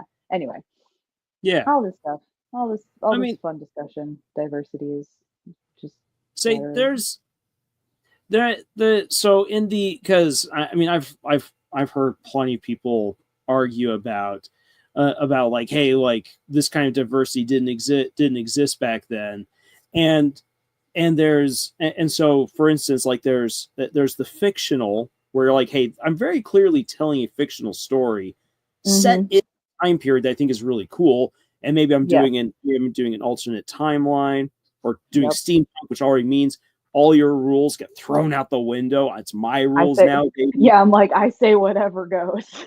Yeah, exactly. And I think that I think that that's where it's like, hey, like what, like don't get all bent into knots about this. This is clear. Like I am not trying to tell. I'm not trying to write a biography on Queen Victoria and Yeah. then put in the Maharaj hanging out all the time in her garden. Like, no, we know that didn't happen, and and that's not the. And again, I'm not doing a biography. I'm writing a very clear fiction, and Yeah. and just having fun with it. And it depends then a lot on the story that you yourself want to tell and how relatable you want it to be, whether that relatability is to, hey, I want to communicate to so many people, or I want to make this as relatable as I can to history. And a Hmm. good example of that, of the I want to make it relatable to history, would be Ghost Talkers, from Mary Robinette Kowald, who actually went out of her way really awesomely to include in a World War One story the presence of Indian soldiers who Hmm. were actually at the front but just never allowed to actually fight in the trenches because they were considered racially weak. And so she has that in the So story. stupid. So you have moments with Indian soldiers who are all like really, really cool guys, and you can tell like they want to help, but people won't give them the chance. And so when a woman who is given special permission to solve a murder mystery case, Hmm. uh, like she's like, I need people, and the colonel's like, well, I can't spare any of my men. They must go fight against the Krauts. And she's like, well, you have a bunch of Indians who aren't doing anything. Can I use them? He's like, why would you want to have Indians? They're savages. And she's like, well, I need someone to help me. And so she then has people from India helping her out, helping her out in this situation on the front. And so like she pays her respects to the historical accuracies, but then you have a woman running around talking to ghosts trying to solve the mystery of who killed her fiance. Like that's Yeah. absolutely fictional. They would never allow a woman anywhere in either Germany or France or England to have anywhere near that kind of autonomy in a battle zone. But Mary Robinette Kowalt's like, I want to tell a story about how people doing seances can then learn information and use that information against the Germans. Hey yo, and then when the Germans find out, they start trying to sabotage people by sending in like evil goat, like sending people like who are going to either give like false information when they're dead, or like try to possess or murder the seance people as ghosts. I actually do have that kind of idea in Little Dark Age because that's something that comes up kind of often. That like Dima is a homicide detective, but that they work pretty closely, obviously, with paranormal investigators like Dolly and Seamus. Um, because if someone gets murdered, a lot of those times, not a lot of the times, but sometimes those people will come back as ghosts and be able to give statements about who it is that killed them, all that stuff. But ghosts are still people, and ghosts can lie, and ghosts can just not have information, or ghosts can be wrong. Like it's less of like, okay, you just have this now, this like trump card of like, oh, okay, whatever, the ghost can just tell you who murdered them. the ghost might think they know who would have maybe wanted to murder them. They might be wrong though. it might Hmm. it might have just been that they just didn't like that person, or like had a vendetta against that person, or didn't trust that person or something like that, or missaw, misheard, any of those things. Maybe it was the last person they saw and they're like, that must have been the person that killed me, but somebody else poisoned them. Who knows? Yeah. Because I don't know. That's also Dima's thing. Is like Dima technically watched themselves get murdered. They were murdered in front of a mirror. They watched the knife go through their own chest. They saw their life fading from their own eyes. They didn't see who stabbed them. Everything, they saw the whole thing, but didn't see who was behind them. So it's sort of useless information about their own murder that they're like, well, I can't use that. Darn it. It's like I just know that I was lured in. I saw a mirror. I was looking at the weird writing on the outside of the mirror, and all of a sudden there was a knife in my chest, and I was dead. That's all I know. And life went on without me, and things happened after that. But I can't talk to any of the people that uh, went on after me because they're not ghosts. They didn't come back like I did. Um, so yeah, that's their whole bag. But yeah, anyway, yeah, I love my children. These are my really messed up children. Look at them all in their glory. They're all so messed up. Oh, you're I just all love so it. messed up. Oh, so messed up. No, yeah, I was talking about, I was like, oh yeah, all my characters are so traumatized. And Evan was like, what did you do to Anya now? And I was like, I already had plans to do stuff to Anya. Also, she already went through stuff. So she's not Oh, off the hook. poor Anya. I know. I'm actually changing her last name too. It's not going to be Chilikov anymore. It was one of those funny things where I found like a not the synchronicity, but it's basically like a word in a language that means this, that is said the same way in a different language and means the same thing. Like Hmm. I was trying to look up the Russian word for scout in Russian, and I kept putting I was confused because like when I was translating the Cyrillic into English, it was scout, and I was like, what? And then I was listening to the Cyrillic, and they were saying scout, and I was like, oh, it's the same word. Okay. I wanted it to be Anya Scout, and then I was like, I'll use whatever the Russian word is for scout. It is scout. Okay. It is Scout. It is scout. But they obviously the little bot was saying it like scout, and I was like, scout. That is interesting. I did not know Yeah. that. Yeah, and I can see the This is one of the things that makes writing fun. You're like, I have an idea, so I'm gonna like I want to research this a little bit more, and then and then you end up going down some really odd rabbit holes, such as like, hey, what would it be like to have a massive box carved out of a singular diamond? Find out that there's no diamond actually that big, but technically it could exist. We Yeah, there you go. just haven't yet found a diamond that's that big, but there's nothing according to science that says that a diamond couldn't be a foot long. $5 foot long.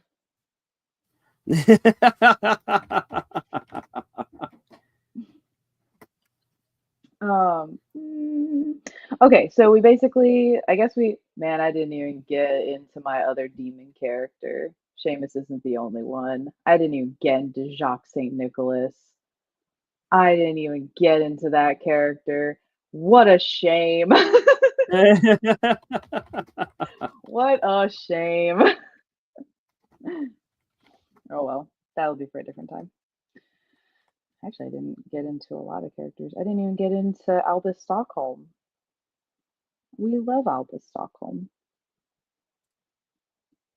Anyway, so okay, we basically have everything set up, tested. We know what we're doing for the most part.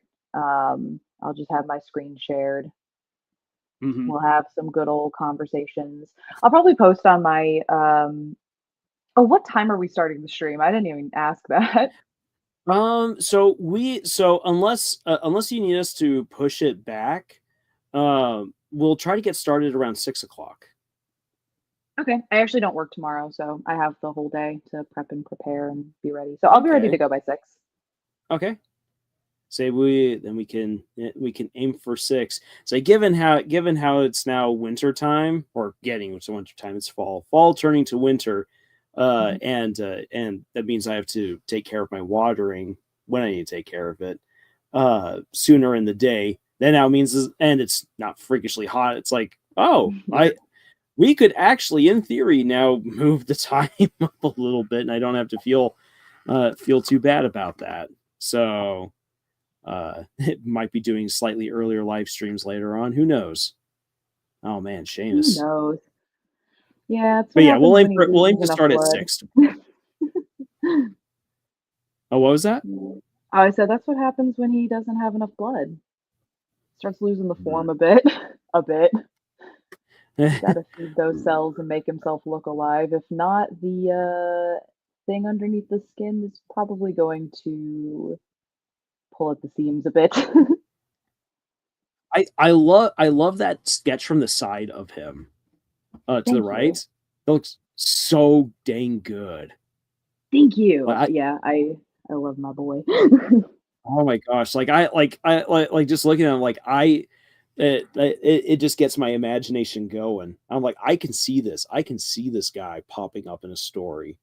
Have you, so it just clicks. Have you seen the advertising?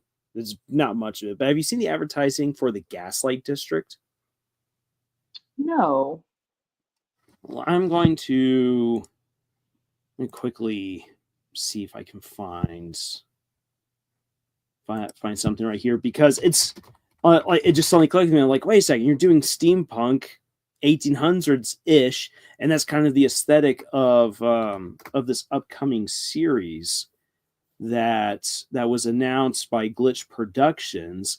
And there is a, so I think it's part-time Siegel. Yeah, part-time Siegel is the YouTuber who pitched the idea.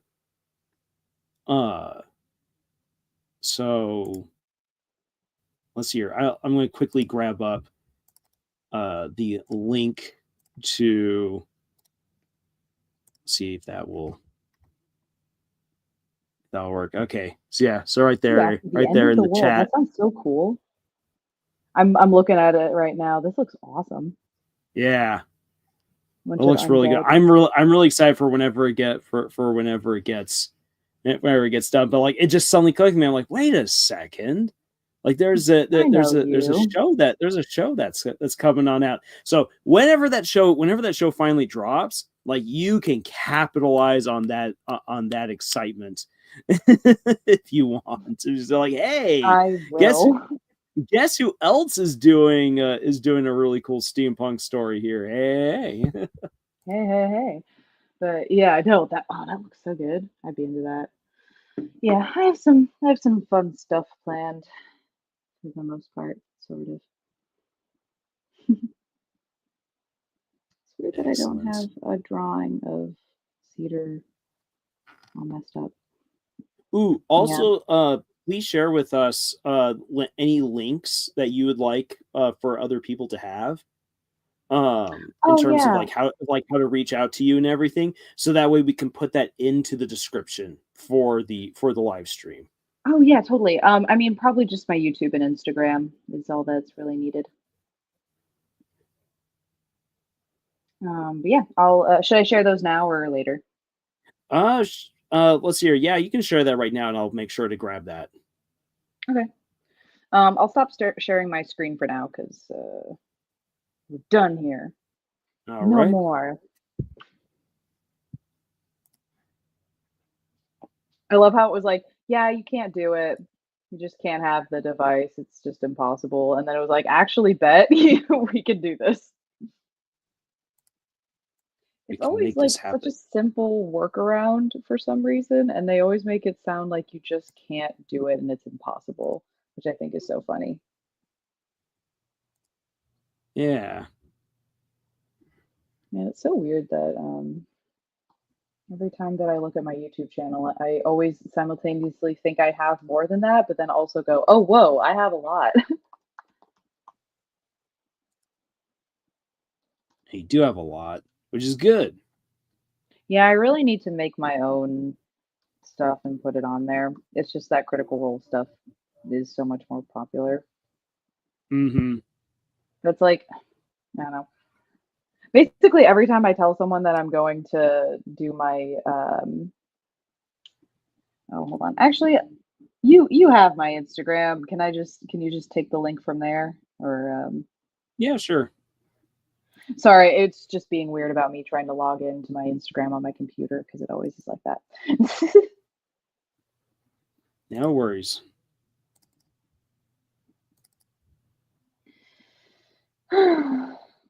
Cool.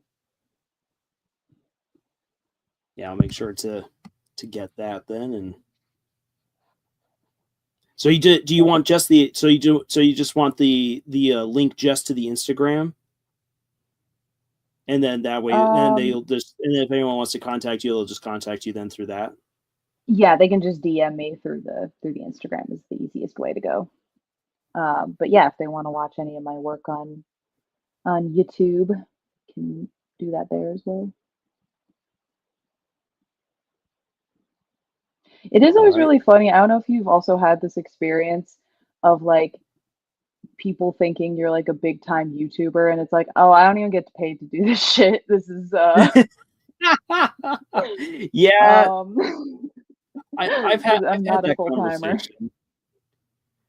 No, I had a person that started having a bit of a parasocial relationship with me, and I kind of had to cut that off a bit because I was like, oh, I don't know how old you are, and I think it's very nice that you Oh, want to hang out and stuff, but there's a bit of a power imbalance here in which you think I'm a really big time cool YouTuber, and I am mm-hmm. just kind of here making my portfolio. Yep. Yeah. No, I have found myself drawn to that once up before on Reddit, and it got really creepy, and I was just like, nope, I'm out. I'm gonna go actually. Yeah, and I just stopped responding. Actually, I I'm like, might. you know, I feel bad which because on was one hand, I also did that where I was like, I just kind of ghosted them, but I also was like, I don't want to have this conversation mm-hmm. about why I'm not gonna hang out. Yeah, it could just get weird fast. Anyway, Anyway, we've largely figured out that we've dealt with microphone issues. We should be hopefully yep, better prepared. And I'll try to be on way earlier than usual, just to make sure that all of that gets sorted out. We figure out how to get around patching in your iPad, and if it freezes, we know to stop mirroring and just bring it back then. yep, we got all the tips and tricks, and I put it on a sticky note and put that next to me. I'll be writing out some more of my talking points, but as we have demonstrated over and over again that has happened several times.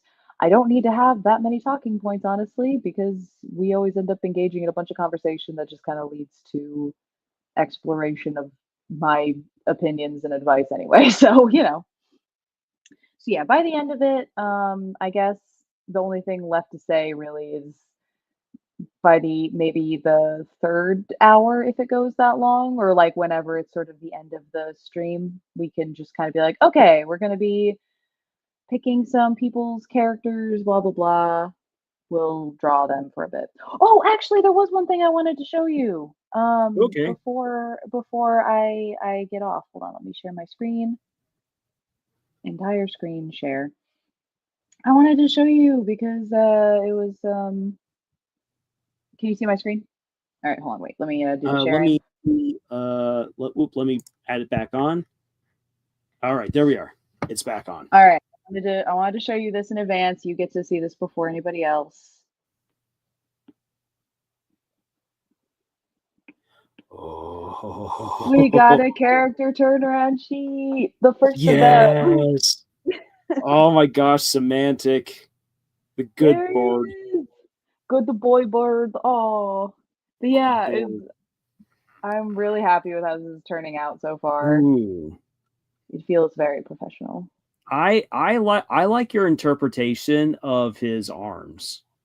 Thank you. Like I've never other thought of that. renditions I've seen of Kinku, like have them way more bird-like. But I really like this. Yeah, I like the idea that he just has a like talon in his hands, and you can kind of see where wings would have been if the curse wasn't so deeply entrenched in his people. But yeah, like he's got he's got the feathers there. Obviously, feathers probably covering. I started coloring, but I didn't finish it yet. Mm-hmm. But yeah, he's coming along. Got a little Oh my scarf, got a little gosh. necklace. I'm probably gonna do Lennox next.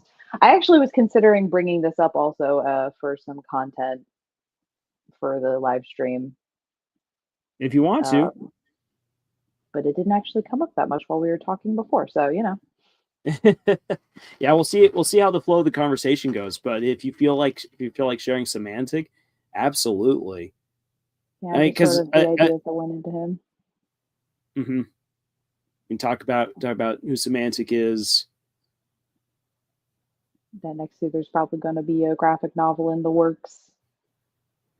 It's one of those things where it's like I had such a good time doing that campaign, but it's also like I just really want to prove to myself that I can make something, and I've wanted to publish something for a long time, so why not just do it? Yeah. And I want to see what you can do with a graphic novel or comic take on that campaign. Yeah, because it's like I don't know. I feel like if I can do that, I can do anything. You know what I mean? Mm-hmm. And maybe it won't get written in a year. Maybe that's too unrealistic. But Hey, you can at the very least, have like comic stuff that you can like that like if we wanted to like really make a good production out of this, we show some be like, look, this story is like we know this story, and the yeah, story is and the art is being done. If you want to see this like go places, like give it like throw us a bone and we're gonna make this awesome. yeah, and honestly, it would be fun to do maybe like weekly live streams where, because I want to be documenting my process and stuff, but it would be fun to have weekly live streams, maybe on my channel and your guys' channel, and like we can like talk about just whatever. You guys can do like writing, like talk about writers stuff and all these things. We can have topics prepared, but just have the drawing of the graphic novel on in the background, like whatever. Mhm. Doesn't have to be the focus, but it can be there. Yeah, chats about anything and everything, artwork, D&D, this particular campaign, wherever we are at in the campaign with that Scott's right now Oh yeah, that'd running. be fun. That'd be very good. Ah, I love my boy. Anyway, I just wanted to show you that because I just finished the line work for it like like a day or so ago, and I started working on the coloring, and I was like, oh, I should show Lars when we're hanging out because no one's seen it yet. I was gonna post it like once it was done, but Hmm. yeah, I wanted to at least show some of the progress because I'm happy with them so far. He's such a dapper warrior cleric. We love a little warrior cleric. Oh my gosh, He's a bird with a gun. he's a bird. He's a bird with a gun. Oh my gosh, that's a tagline right there. I'm a bird with a. He's a bird with a gun. He's a bird with a gun. We love Oh my bird with gosh, gun. I can't wait. I can't wait to see how this just continues to evolve and go on. Yeah, same. I'm Because interested. oh yeah, well, and I really want to see like the artistic vision for like more of this world, because and especially like getting other people's feedback because like I mean I gave you guys the descriptions, but as anyone learns, when you give a description, people will still take that and fill in the other bits with their own imagination whenever you haven't said specifically. Hmm. And so like the world, it's like the world that I've envisioned, where it's all like in my head, it was like swampy Russia meets the sand dunes of Egypt is kind of like the line. and then you go into the sand dunes. And so like, is that really what other people have seen, like in their own mind's eye, or is it different? And if so, in what way? And like, that's exciting. That's cool. Right? I don't know. It was also, that was actually something I was thinking about talking about when, also it's just cool to see like the evolvement of the character and like how I drew him at first and now how he looks now. It's just come Mhm. so far. But also I just think about how during session 0 when we were presenting all of our characters, just like the levels of character description we were giving, because I laugh about that all the time of like I had drawn out a character sheet for my character, like, and I had like shown that in the group chat, and I had done different like facial expressions and his outfit and different angles and all these things. And then Danny gave a Warforge, not Warforge, what is it called? The Hero Forge model of Rosalind, Oh yeah. where it was like that sort of 3D model-esque looking thing. And then Hmm. Scott just went, "This is what my character looks like," and sent a stock photo picture of a rabbit. Yeah. Yes. And it Oh was my like, gosh. you could have just said a rabbit, and I could have just imagined that, but I appreciate that you just literally sent a picture of a rabbit and then just went, and here's actually what he looks like. But like the idea that he was just like, yeah, there's a rabbit. And I was like, uh-huh, I do know what a rabbit looks like. You know. It just made me very happy. It made me laugh because I was just like the levels of, because then he did give a character description. Obviously, like I drew what I was described Lennox to look like, but it was just funny that the reference I was given for that was, here's this picture of what a rabbit is. And I'm like, oh, I do know what a rabbit is. Thanks for that. It feels unnecessary, but you know what? It actually made everything so much better. Yes. Anyway, I will now stop actually sharing my screen and I will leave you be. I gotta go finish up writing some stuff for the live Okay. stream. Stop sharing. No more sharing. Well, Oh, did you? I Oh, bring myself back. I was like, oh, what the heck is going on? I was like, oh wow, he just like dipped. He went, okay, Oh, bye. yeah. All right, we're done here. Now, I'm out. well, thank you so much, Zaza. Yeah, I'm really excited about it. It's gonna be very fun. Oh yeah, I'm really excited about this as well. Excited for just everyone to get in on the fun. Yeah, It's gonna be good. I do have to now mentally prepare a little bit for I have that writer's anxiety of sharing my story, and what if someone tries to steal it? I'm like, I have to get over that because that is always going to be the thing of like, no one is you. You are the only one that could write your story. Even if someone Yep. tried to rip it off word for word, it will still just be a plagiarized husk of what you were going to write. I just do such a bad job of advertising my own stuff because I just assume people are just not going to care. So now I'm like, oh, I'm gonna be sharing a lot of my own story that I don't have that much shared about. Oh well.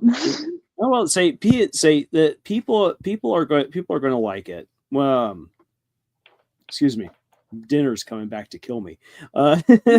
No. Say people most of the people who will be watching this are people who are already working on their own stories, so they have Mhm. they've got no energy to really go and rip off someone else. And there, I mean, Mhm. there are those people who do exist on out there, but with the way that like our community has been, like I don't see anyone doing that, and if they did, like that's dumb, and they will never make it Yeah. as good as you could.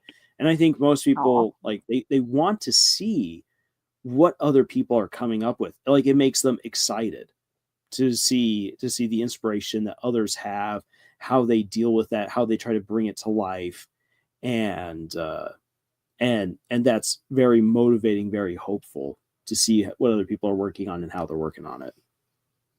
Well, thank you. Yeah, I that's what I hope it to be, but it's always one of those things where I don't know. I hold my own work to a different standard, and it always feels like it's not quite there and not quite good enough, and I don't share a lot of obviously you saw like a lot of the stuff that I drew for Little Dark Age stuff wasn't completed, like it wasn't colored. I just drew it, sketched it, then was like, okay, good.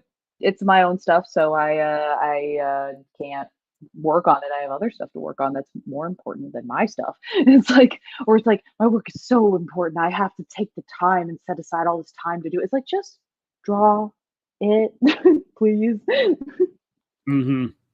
Yeah, yeah, I don't know. I'm trying to sort of get over that feeling and just share my work. So you can do it.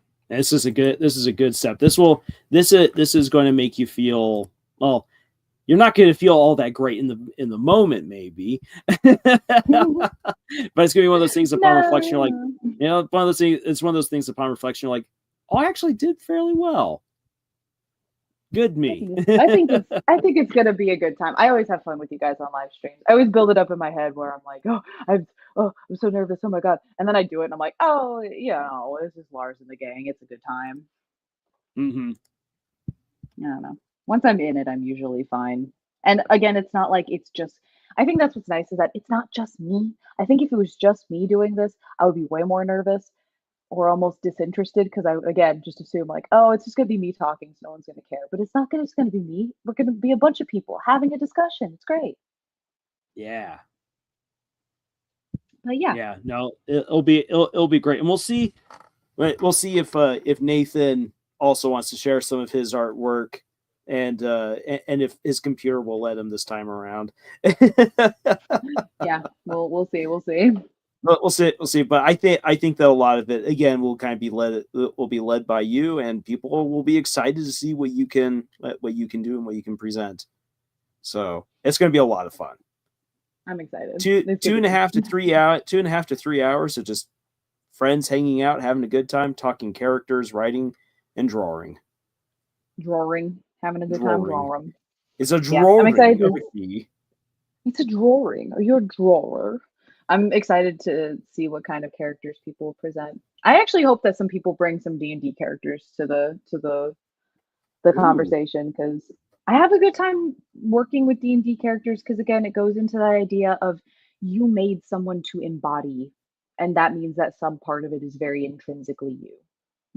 Like it was something that you wanted to play. Maybe it is very different from you, but to some extent, you wanted to see what it was like to be this person, or you felt that you could be this person. And I think that at the heart of all of it, all your characters could kind of be a little D&D character-esque, a little bit of somebody that if prompted, because you do embody them when you write them. You have to be able to embody them. I have a very specific character that is very hard for me to embody because he's a psychopathic serial killer, and I don't like the parts of him that relate to me. He's very difficult for me to write because his thoughts are so jumbled and scattered and sort of scary, and it's like, yeah, I do relate to you. I don't like that. I don't like the parts of it that I get, that I understand. But that's who you are. I had to write you. I had to know some part of you if I was gonna write you. Yeah. That's like me and the character Gary. Where it's like me when my character is Gary, where I'm just like, yes, you are the absolute worst of me back from high school. I thankfully never went as deep and dark as you did, but like looking at, I'm like you are the embodiment of the entitled of the person. Like there's a difference between a nice guy and then a person who thinks they're a nice guy. Yes. And they're and oh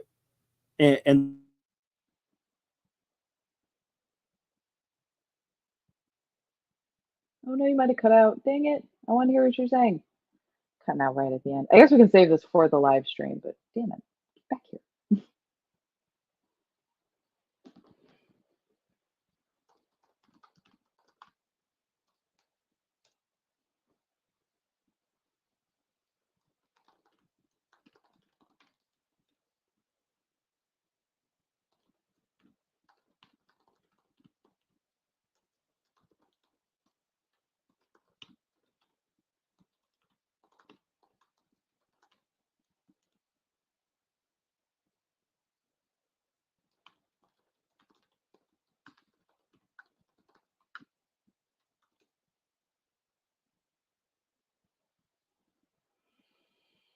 It's fine. It's cool. Oh, if you can hear me again, I still can't hear you, but I'm typing in the chat.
Oh, there we are.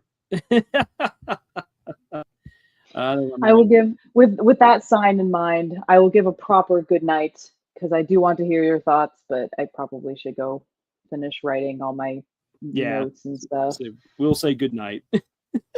But that was so funny. It was just like, oh, really interesting thing. No, okay. The internet said Not no. Go work on other you. things because we can talk forever about this. But, you know. Anyway. Oh yeah. Good night. Good night, Zaza. See you tomorrow. See you tomorrow. Have a good night. Sleeps well. I'll, have that document updated.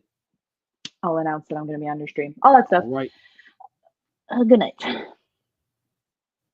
Good night.